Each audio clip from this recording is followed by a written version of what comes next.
sin did not exist in the world until mankind rejected divine boundaries. Now, I don't really know perhaps all of the things that you have learned or heard over times about Adam and Eve, but their sin was to step outside of the boundaries of God's will. God established a parameter for them. He said, if you will, in Genesis chapter 2, all of the garden, you got two responsibilities. Number one, exercise dominion. Do the work of the garden, take care of it.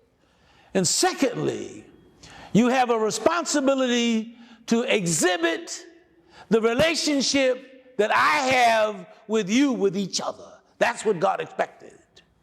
Now, there was a tree in the midst of the garden.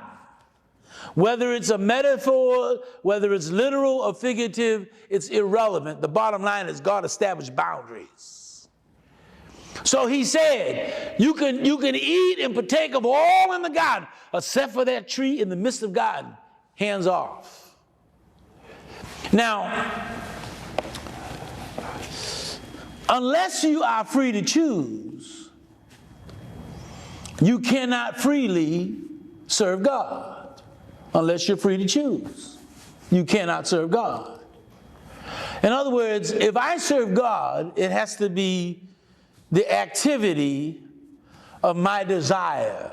It must be my volition, the activity of my faculties. I have decided, because God gave me this capability, that God is worth honoring, obeying, serving, being faithful to. I have decided that, and that's where I put both of my feet, not one of them. Some folk want to have one foot in the world and one foot in the church and live a blessed life. It does not work that way. It does not work that way. So sin did not exist in the world until mankind rejected divine boundaries.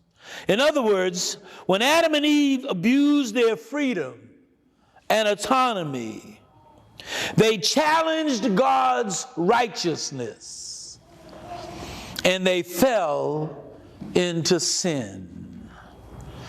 If you challenge God's righteousness, the inevitable outcome is sin. Now, I want to suggest for the casual participant in sin that that's a dangerous posture to take. That's a dangerous posture to literally, stay with me now because I'm not trying to insult nobody, but to throw your brains away and to give yourself in participation to any kind of sinful activity or behavior is a dangerous thing to do. Freedom is an inherent capability given to us by God. Autonomy is a free domain of our humanity. Volition is again given to us by God so that we can decide how we're going to maneuver through this universe with our freedom, but to abuse that. You see, with freedom comes responsibility. That's why some folk will say, hey, I don't want no freedom. Just tell me what to do and make me do it and I'm going to do it. Hello. They don't want that freedom. You got to be grown up into adulthood if you're going to handle your freedom righteously, so that you will not challenge the righteousness of God, because the day you do is the day you sin. So this thing about being evil and wicked, most of us know that's not our aspiration.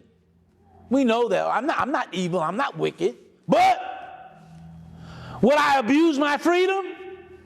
That sounds kind of more liberal, don't it? You know, all I did was abuse my freedom.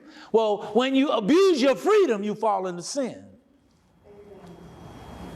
And as a result, you are in need of the administration of God's will to help us.